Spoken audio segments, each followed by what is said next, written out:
Hello အားလုံးပဲမင်္ဂလာပါခင်ဗျာ Day Trading Channel နဲ့ပြန်လည်ကြိုဆိုလိုက်ပါတယ်ကျွန်တော်တို့မျိုးတော့တူအောင်လေးပါဒီနေ့မှာတော့31ဇူလိုင်တောက်ကြနေ့အတွက်ကိုကျွန်တော်တို့ Market Analysis ပြုလုပ်ပြခြင်းပါတယ်ဒီနေ့ကကျွန်တော်တို့ဒီအပတ်စဉ်တိုင်းရဲ့ဒါနောက်ဆုံးရက်နေ့တွေဖြစ်တယ်ပြီးတော့လက်ရှိ market ထဲမှာလည်း trading chance တွေဘယ်လိုရှိနေတယ်ပြီးတော့ကျွန်တော်တို့ trading opportunity တွေဘယ်လိုမျိုးရှာဖွေလို့ရမလဲဘယ်လိုမျိုးရောင်းဝယ်လို့ရမလဲပတ်သက်ပြီးတော့မှကျွန်တော်တို့ market ထဲမှာသိအောင်တစ်ချက်ဝင်ပြီးကြည့်အောင်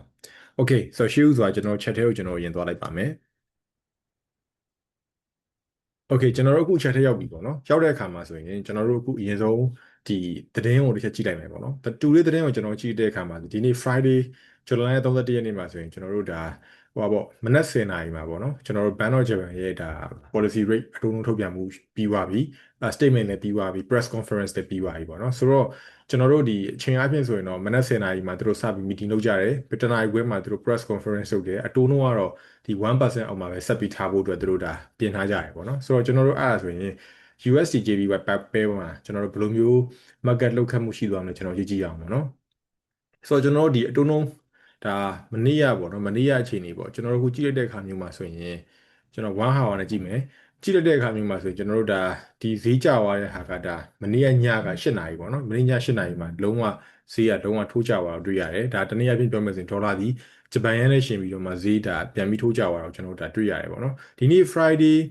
GBY ပဲနဲ့အနေနဲ့လှုပ်ခတ်မှုကတော့ဒီနေ့10နာရီနဲ့1နာရီဝန်းကျင်မှာတော့တိတာတယ်ကျွန်တော်တို့10နာရီဝန်းကျင်ပေါ့နော်10နာရီဝန်းကျင်10နာရီဝန်းကျင်မှာတော့တိတာရဲ့ပြောင်းလဲမှုမျိုးတော့မရှိဘူးပေါ့နော်ကျွန်တော်တို့ဒီ1နာရီဝန်းကျင်မှာတော့ဒီလိုမျိုးဈေးနှုန်းကတောက်လျှောက်ကျွန်တော်တို့ပြန်ပြီးတော့မှဒါပြန်ကျရမျိုးရှိတယ်ဒါပေမဲ့တိတာရဲ့ပြောင်းလဲမှုမရှိဘူးပေါ့ဒါပေမဲ့အဲ့ဒီအစားမနေ့ကကျွန်တော်ည8နာရီမှာဒေါ်လာနဲ့ရှင်ပြီးတော့မှကျွန်တော်တို့ဒီဂျပန်ယန်းဒီဒေါ်လာနဲ့ဂျပန်ယန်းဒီဒေါ်လာနဲ့ရှင်တဲ့အခါမှာတန်ဖိုးမြင့်တက်လာတယ်ဒေါ်လာဒီဂျပန်ယန်းနဲ့ရှင်တဲ့အခါကျရင်တန်ဖိုးထိုးကျသွားတော့ကျွန်တော်တို့တွေ့ရတယ်ပေါ့နော်လောဆယ်မှာဆိုတော့ဒေါ်လာဒီနည်း bearish ဖြစ်တဲ့သဘောရှိတယ်ပေါ့နော်ဒေါ်လာနဲ့ရှင်ဒေါ်လာကတခြား currency နဲ့ရှင်တဲ့အခါမျိုးကျရင်ဈေးနှုန်းပြန်ပြီးတော့မှအားပြော့သွားတာကိုကျွန်တော်တို့တွေ့ရပါတယ်ဒါပဲလက်ရှိပါလဲဆို USD JPY ဒါကျွန်တော်အခြေအနေပါโอเคဟုတ်ပြီကျွန်တော်တို့အခုထပ်ပြီးပါလုပ်မလဲဆိုတော့လက်ရှိကျွန်တော်တို့ဒီ chat ထဲမှာပေါ့နော်တစ်ချက်ကျွန်တော်တို့သုံးသက်ကြည့်အောင်ထုံးစံတိုင်းကျွန်တော်ကမ္ဘာရွှေနဲ့ကျွန်တော်တွားကြည့်မယ်ပေါ့နော်ဆိုတော့ကမ္ဘာရွှေရဲ့လောလောဆယ်မှာ sideways အခြေအနေမှာကျွန်တော်ရှိနေပါတယ်ဒီမှာ high ရှိရယ်ကျွန်တော်ဒီမှာကျွန်တော်တို့ဒါlow ရှိရယ်ပြီးသွားတဲ့အခါကျရင်ကျွန်တော်4 hour time frame ကျွန်တော်အလယ်မှတ်တစ်ခုကျွန်တော်ဆွဲလိုက်မယ်အဓိကတော့ကျွန်တော်တို့ဒါ liquidity အားကောင်းတဲ့ swing level ကိုကျွန်တော်တို့ဒါရှာဖွေတာပေါ့နော်ပုံမှန်တိုင်းကျွန်တော်နေ့စဉ်လုပ်နေကြတာတစ်ခုပေါ့ trade မယ်ဆိုရင်ကျွန်တော်နေ့စဉ်ဒီလိုကျွန်တော်ရှာဖွေဖို့လုပ်တယ်ပြီး1 hour ကျွန်တော်ကြည့်မယ်ကြည့်တဲ့အခါမှာကျွန်တော်တို့အခုလက်ရှိ price အချိန်ညစဉ်ပေါ့နော် price ကဒီမှာရှိတဲ့ recent high တစ်ခုကိုကျွန်တော်တို့ဒါဒီကောင်ပေါ့နော်ဒီ recent high ပေါ့ဒီ high ကဒီကပေါ့ဒီ high ကိုဈေးနှုန်းကြော်ပြီးသွားတဲ့အခါမှာဆိုရင်နော်မကြော်ခင်မှာအချိန်ကြီးချက်ပြမယ်မကြော်ခင်မှာဈေးနှုန်းကအောက်ကိုစူးစမ်းပြီးတော့မှသူတို့ဖောက်ချတယ်နော်စူးစမ်းပြီးတော့မှဈေးနှုန်းဒီဖောက်တယ်ဆက်သွားတယ်ပြန်ဖောက်ချတယ်မအောင်မြင်ဘူး equal လို့ဖြစ်သွားတယ် equal လို့ဆိုရင် sideways ဖြစ်သွားပြီ sideways ဖြစ်သွားပြီဆိုတဲ့အကြောင်းကိုကျွန်တော်တို့ကအဝယ်ရောအကြောင်းဒီကာလမှာစင်တာ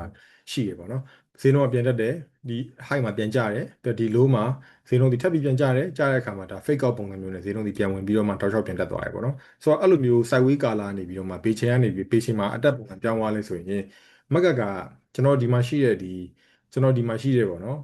်ကျွန်တော်ဒီမှာရှိတဲ့ဒီဟိုပါပေါ့နော်ဒီမှာရှိတဲ့ကျွန်တော်ဒီ reason ဟိုပါပေါ့ high ပေါ့ဒီ reason high level ကိုဈေးနှုန်းကနေပြီးတော့မှကျွန်တော်ပြန်ပြီးတော့မှကျော်သွားတဲ့အခါမှာ market တွေတက်ပုံစံပြောင်းသွားတယ်အဲ့တော့ break out ဖြစ်တယ် retest ဖြစ်တယ်ဈေးနှုန်းပြန်တက်သွားတယ်ပေါ့နော်ပြီးတော့လက်ရှိမှာ market တွေထပ်ပြီးတော့မှဒီမှာဒီ level ကိုတော့မကျော်နိုင်မဲနဲ့ equal high တစ်ခုထပ်ပြီးတော့မှဖြစ်တယ် equal high ဖြစ်ပြီဆိုရင်ဒီကြားရဲ့ဒါဒီ sideways ပုံစံတစ်ခုပြန်ပြောင်းသွားပြီအဲ့တော့ price ဒီလောဆယ်မှာဒီ sideways ဖြစ်သွားတဲ့အတွက်ကြောင့်ဝယ်ရောအရောင်းနှစ်ခုစလုံးကျွန်တော်သွားနိုင်တယ်ပေါ့နော်အရောင်းဝယ်ကောင်းနိုင်တဲ့ပုံစံကတော့ကျွန်တော်တို့ဒီနားဝန်းကျင်ပေါ့နော် price က price ကပေါ့နော်ကျွန်တော်တို့ဒီနားဝန်းကျင်ကိုပြန်သွားတဲ့ခါကျရင်ကျွန်တော် short selling opportunity ရနိုင်တယ်ဒီနားပြန်ရောက်တဲ့ခါမျိုးကျရင်တော့ကျွန်တော်အဝယ်ရနိုင်တယ်ပေါ့နော်အဲ့လိုမျိုး price ကလောလောဆယ်အဲ့လိုမျိုး equal high ပုံစံမျိုးသွားရဲဆိုရင်တော့လေ market ထဲမှာ land cooler တွေမှာရောင်းအောင်လုပ်တာကောင်းပါတယ်အခုလောလောဆယ်ကျွန်တော်ဒီလိုအခြေအနေမျိုးပေါ့နော် price ကဒီလို land cooler အခြေအနေမျိုးဒီမှာဆိုရင်ကျွန်တော် price က liquidity အကောင်းတဲ့ level မျိုးတော့ကျွန်တော်တို့ဒါဈေးနှုန်းကရောက်နေတယ်ဆိုပေမဲ့ကျွန်တော်အနေနဲ့ကတော့အာရောက်နေတယ်ဆိုပေမဲ့ပေါ့နော်ကျွန်တော်အနေနဲ့ကတော့ဒီလို level မှာဝယ်ရမျိုးကိုကျွန်တော်ရှောင်တယ်ဘာဖြစ်လို့လဲဆိုတော့သူဒီ sideways market ဖြစ်တဲ့အတွက်ကြောင့် market ဒီဘာမှမဆိုဖြစ်နိုင်ဒီ level ဒီကြားမှာရှိတဲ့ဟာကိုကျွန်တော်အတီးမယူကျွန်တော်တို့ဝယ်မယ်ဆိုရင်ဒီ level ကိုကျွန်တော်ပြန်ဆောက်မယ်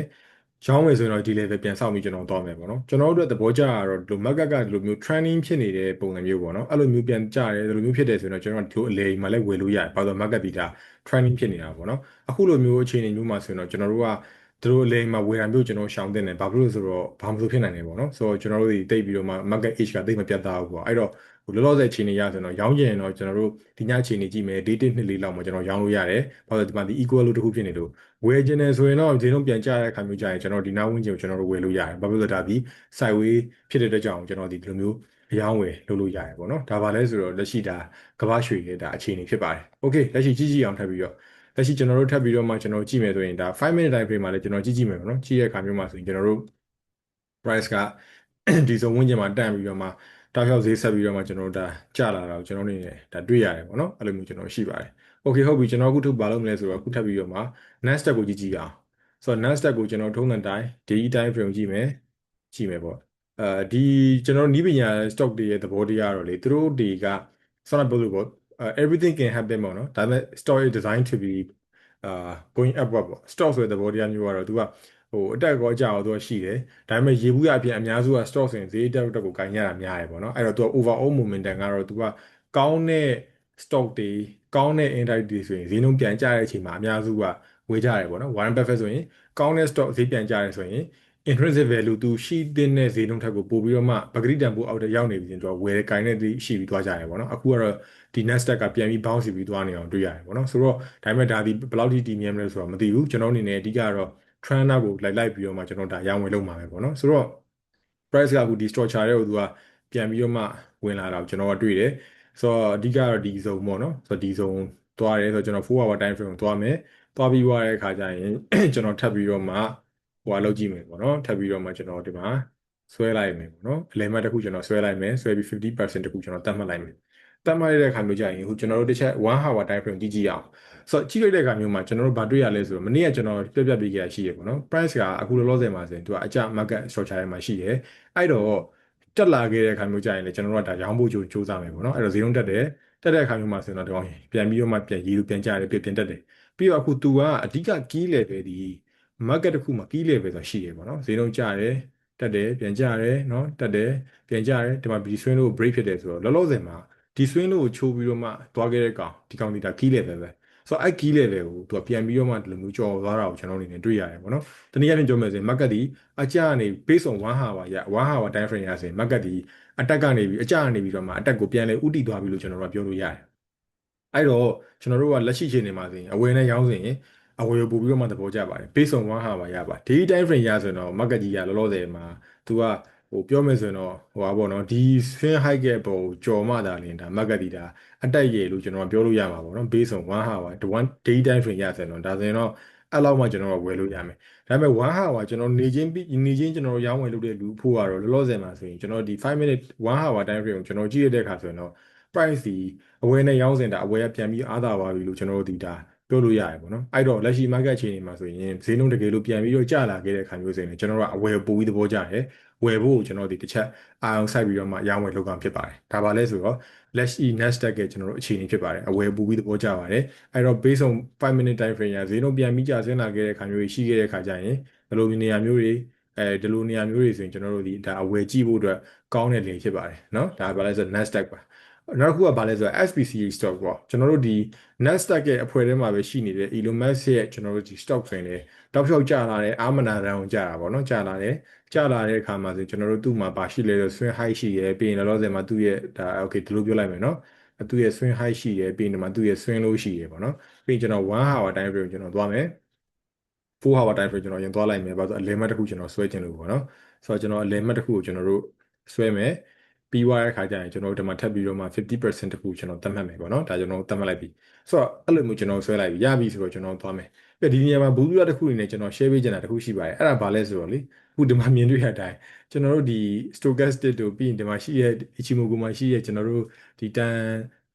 ်ကေဂျွန်းဆန်တို့ပြီးတော့ကျွန်တော်တို့ဒီ Senko Span ပြီးတော့အခုဒီမှာကျွန်တော်တို့ဒီဘိုလ်ဂျပန်တို့ကလေခုမှအစကားသားပဲရှိသေးတယ်ဒီလားဒီလိုမျိုးမြင်ကွင်းဆိုတာနည်းနည်းရှားတယ်ပေါ့နော်အခုဒီမှာဆိုကျွန်တော်အစကားသားပဲရှိသေးဘာဖြစ်လို့လဲဆိုတော့ဒီကောင်ဒီ IPO initial public offering လုပ်တာဒီမကြသေးဘူးလုံးဝမကြသေးတဲ့အတွက်ကြောင့်အခုဒီမှာဆို daily time frame မှာ stochastic value တော့မရှိသေးဘူးကျွန်တော်တို့ဒီဟိုမှာဆိုရင်လည်းကျွန်တော်တို့ဒီဟိုမှာဆိုရင်လည်းဒီမှာဘာမှမရှိသေးဘူးဘိုလ်ဂျပန်ဆိုတဝက်တစ်ပြက်ဆိုပါဆိုရင်လည်းကျွန်တော်တို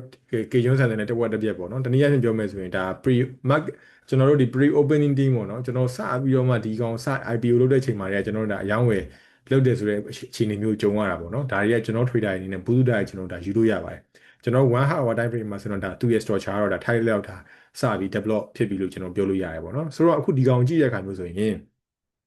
ကျွန်တော်ကအခုဒီကောင်ကြည့်မယ်ဆိုရင်သူ့ရဲ့ key level ဒီကောင်နော်အဲ့ key level ဒီကောင်ဆိုဒီကောင်ဒီ swing height ပေါ့အဲ့ swing height level မှာဈေးနှုန်းကပြန်ပြီးတက်တယ်တက်ပြီးတော့မှပြန်ကျရဲဆိုရင်ဒါ equal low အဲ့လို equal height ဖြစ်တဲ့ဆိုဈေးနှုန်းပြန်လာတဲ့ခါမျိုးကြာရင်ကျွန်တော်က short selling လုပ်လို့ကောင်းပါတယ်ဒါသူ့ရဲ့ပုံစံမျိုးပေါ့နော်တကယ်လို့ market ကပြန်တက်သွားခဲ့ပြီဆိုတော့ဝယ်ဖို့အတွက်ကြည့်မယ်ဆိုတော့အခုလောလောဆယ်ကျွန်တော်1 hour time frame ကကျွန်တော်ဈေးနှုန်းကိုကျွန်တော်သုံးသက်ကြည့်တဲ့အခါမှာဆိုရင်လက်ရှိမှာသူ့ရဲ့ swing low ကဒီကောင်ဖြစ်တယ်အဲ့တော့ market ဒီ sideways ပုံစံနဲ့သွားနေတယ်ပြန်ကျတဲ့အခါကျရင်ဒီနောက်ဝန်းကျင်မှာကျွန်တော်ဝယ်လို့ကောင်းတယ်တကယ်လို့ရောင်းမယ်ဆိုရင်ဒီဈေးနှုန်းဒီပြတ်တဲ့ခါမှာကျွန်တော်တို့ရောင်းလို့ကောင်းတယ်ဒါပေမဲ့ရောင်းရတဲ့ခါမှာ stop loss ထိပြီးဈေးနှုန်းကဒီပေါ်ပြန်ရောက်သွားပြီဆိုရင်တော့ market ဒီအတက်ဖက်ကိုပြန်သွားဖို့အတွက်ဒီကောင်ပြင်နေပြီလို့ကျွန်တော်ပြောလို့ရတယ်ဆိုတော့လက်ရှိဒါ space ရဲ့အခြေအနေပေါ့နော်ကျွန်တော်တို့လောလောဆယ်မှာဝယ်မယ်ရောင်းမယ်ဆိုရင်တော့လောလောဆယ်မှာ sideways ဖြစ်တယ်အလဲမှာမလုပ်သင့်ဘူးကျွန်တော်အခုပြောတဲ့109တဲ့နေရာမှာဝယ်လို့ကောင်းတယ်119နေရာမှာရောင်းလို့ကောင်းတယ်119အပေါ်ကိုကြော်ပြီဆိုတော့အဝယ်ကိုကျွန်တော်ကအခွင့်အရေးကိုပိုရှာတာပို့ပြီးတော့မှပိုကောင်းပါတယ်နော်ဒါပါလဲဆိုတော့လက်ရှိ space ရဲ့အခြေအနေပါ sideways ပဲဖြစ်ပါတယ်ကျွန်တော်တို့ဝယ်ဖို့အတွက်ကိုကျွန်တော်တို့တစ်ချက်စောင့်ကြည့်ရမှာဖြစ်ပါတယ်နောက်တစ်ခုကဘာလဲဆိုတော့ဝယ်ဖို့ရောင်းဖို့အတွက်ကိုခဏစောင့်ကြည့်ရဖြစ်ပါတယ်နောက်တစ်ခုကကျွန်တော် Euro USD ပါဆိုတော့ Euro USD ကိုကျွန်တော်ကြည့်တဲ့အခါမှာဆိုရင်မနေ့ကဒါကျွန်တော်တို့ဒီ price ကပေါ့နော်ကျွန်တော်တို့အခုဒီမှာဆိုရင်တောက်လျှောက်သူကအပေါ် mountain နဲ့အခု mountain ပြီးသွားတဲ့အခါမှာဈေးနှုန်းပြန်ပြီး retracement ပြန်တယ်ပေါ့နော်ဒါကိုတစ်ချက်ပြန်ပြီး recall ခေါ်လို့ရအောင် daily time frame နဲ့ကျွန်တော်သွားလိုက်မယ်ပေါ့နော်ဒေါ်လာဒီလောလောဆယ်မှာပြန်ပြီးတော့အားပြော့သွားတာကိုတွေ့ရတယ်ဒေါ်လာနဲ့ရှင်ပြီးကျန်တဲ့ကောင်တွေကပြန်တက်လာတာကိုကျွန်တော်အနေနဲ့တွေ့ရတယ်ပေါ့နော်ဆိုတော့ but anyhow ဒါ market ကဒီလိုမျိုးအလှည့်ကျသူကသွားနေကြပါတော့ဆိုတော့သူသွားနေတဲ့ direction ကိုလိုက်ပြီးထွေးအောင်ပါပဲကျွန်တော်တို့က market ကတက်ကြအောင်လုံးဝမသိပါဘူး market ဘာဖြစ်မလဲဆိုတာလည်းကျွန်တော်မသိပါဘူးဘယ်သူမှလည်းမသိပါဘူးပေါ့နော်အဓိကတော့ဖြစ်နိုင်ခြေရှိတဲ့ဟာကို trigger ပြတဲ့ကြောင်း risk management ကတော့မဖြစ်မနေဘူးကျွန်တော် trader တွေကလိုအပ်ပါတယ် okay ဒါပါလဲဆိုတော့ကျွန်တော်တို့အခုဒီမှာဆိုရင်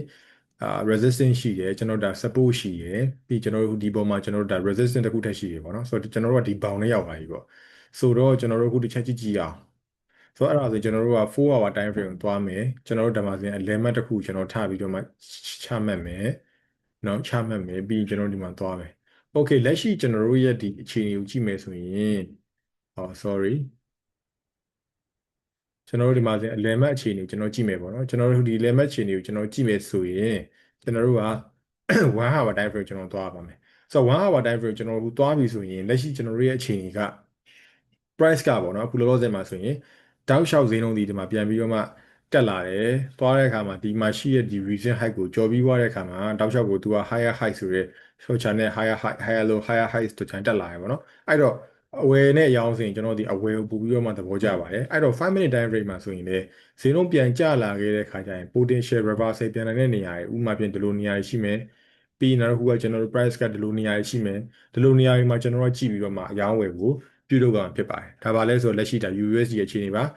price က overall အနေနဲ့အတက်ဖြစ်တဲ့အတွက်ကြောင့်ကျွန်တော်ဒီဘီနားမှာဝယ်မလဲဆိုတဲ့ဟာကိုကျွန်တော်ကြည့်မှာဖြစ်ပါတယ်တကယ်လို့ဈေးနှုန်းကဆက်ပြီးတော့မှဒီလောက် level တက်သွားပြီဆိုရင်လည်းပြန်ကျလာခဲ့တဲ့အခါမျိုးကျရင်ပြန်ပြီးတော့မှကိုဒီ retracement မှာပြန်ပြီးတော့မှဝယ်လို့ရပါတယ်။ဘာလို့ overall market ဒီတက်ဖြစ်တဲ့အတွက်ကြောင့်ကိုဝယ်ဖို့အတွက်ကိုကျွန်တော်တို့ကစောင့်ကြည့်ရမှာဖြစ်ပါတယ်။ဟုတ်ကဲ့ပါဆိုတော့ဒါကတော့ကျွန်တော်လက်ရှိဒီနေ့ကမ္ဘာရွှေရယ်ပြီးသွားတဲ့အခါကျရင်ကျွန်တော်တို့ဒီ space ရယ်ပြီးသွားတဲ့အခါမှာ Nasdaq ရယ်ပြီးသွားတဲ့အခါကျရင် Euro USD ရယ်ကိုပြပေးရဖြစ်ပါတယ်ကျွန်တော်တို့ trader တွေကအခုကျွန်တော်ကတော့ဒါဖြစ်နိုင်ခြေရှိတဲ့ဟာကိုပြပေးရဖြစ်ပါတယ်ကျွန်တော်တို့ trader တွေက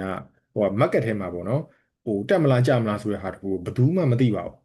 ဆိုတော့ကျွန်တော်တို့မသိရတဲ့အတွက်ကြောင့်ပြီးတော့ကျွန်တော်တို့အခု analysis တွေလုပ်တယ်လုပ်တဲ့အခါမျိုးမှာဒါငါအကုန်သိတယ်ဆိုတဲ့စိတ်မျိုးထားတယ်ဆိုရင် market ထဲမှာတကယ်ပြောင်းလဲသွားတဲ့ဟာကိုကျွန်တော်တို့တွတ်သွားတတ်ပါတယ်ကျွန်တော်တို့ကခုမှစပြီး trade တဲ့လူတွေမျိုးလုံးဝလို့မှာ observer ပေါ့တကယ်စူးစမ်းလေ့လာပြီးတော့မှခုမှစပြီးတော့မှ trade တဲ့ beginner trader ပုံစံမျိုး market ကိုကြည့်မှသာနေအမှန်တမ်းမြင်တာဖြစ်ပါတယ်အဲ့လိုမျိုးပဲနဲ့ကိုလိုချင်တစ်ဖက်တည်းကိုကဆွဲပြီးတွေးမယ်ဆိုရင်တော့တစ်ခါလေကြာရင် market movement တွေမျိုးကိုကလွတ်တက်တယ်ပေါ့နော်အဲ့လိုမျိုးရှိပါတယ်ဒါကိုကျွန်တော် trade တဲ့အခါမှာနံပါတ်1ချက်အနေနဲ့ရောင်းဝယ်တိုင်းကိုကျွန်တော်တို့ risk management မှာဖြစ်မနေလုပ်ကြပါမယ်စီးပွားရေးလုပ်ငန်းဖြစ်ပါတယ်အဲ့ကြောင့်ကျွန်တော်ဒီပုံမှန်ဇွဲတန်တန်နဲ့ပေါ့နော် consistency ရှိအရောင်းဝယ်လုပ်ဖို့လိုအပ်ပါတယ်နံပါတ်3ချက်ကဘာလဲဆိုတော့နံပါတ်3ချက်ကတော့ကျွန်တော် market ထဲမှာတက်မလားကျမလားဆိုတော့သိဖို့အတွက်ကို beginner trader တယောက်လို observe လုပ်ဖို့လိုပါတယ်ဆိုတော့ဒီနေ့ဒါလေးနဲ့ပတ်သက်ပြီးတော့မှကျွန်တော်စကားလေးလေးပါချင်ပါတယ်ပြီးတော့ trading ကောက်အရောင်းဝယ်ကောက်ကျွန်တော်ဖွင့်နေတဲ့လူတွေဆိုရင်လည်းကျွန်တော်ဆက်သွယ်လို့ရပါတယ်ကျွန်တော်ရဲ့ဒီ comment section အောက်တိုင်းမှာလည်းကျွန်တော်ဒီ trading ကောက်ဖွင့်ဖို့အတွက်ဆိုရင်ကျွန်တော်ဒီမှာ channel ပေးထားရပေါ့နော်ကျွန်တော် Facebook page ရှိတယ်ပြီးသွားတဲ့အခါကျရင်ကျွန်တော် Telegram အာ link ရှိရပေါ့နော်အဲ့မှာသွားပြီးတော့မှမနက်9နာရီကနေပြီးတော့ည12နာရီအထိကိုကျွန်တော်တို့သိချင်တာရှိရင် trading ကောင်းတဲ့ပတ်သက်တဲ့မှန်သမျှအကုန်လုံးကျွန်တော်တို့မေးလို့ရပါတယ်เนาะဆိုတော့ကျွန်တော်အဲ့မှာလည်း link ချပေးထားပါတယ်ဒီနေ့ဗီဒီယိုကိုအဆုံးထိကြည့်ရှုပေးတဲ့အတွက်ကျေးဇူးအများကြီးတင်ပါတယ်ကျွန်တော်ကိုတောက်လျှောက်အားပေးနေကြတဲ့ကျွန်တော်ရဲ့ trader ညီကိုမောင်နှမတွေလည်းကျေးဇူးအများကြီးတင်ပါတယ်ကျွန်တော်နောက်ထပ်ဗီဒီယိုမှာအားလုံးပြန်ပြီးတော့မှဆုံတွေ့ကြပါမယ်အားလုံးကျေးဇူးတင်ပါတယ်ခင်ဗျာဘိုင်ဘိုင်ပါခင်ဗျာ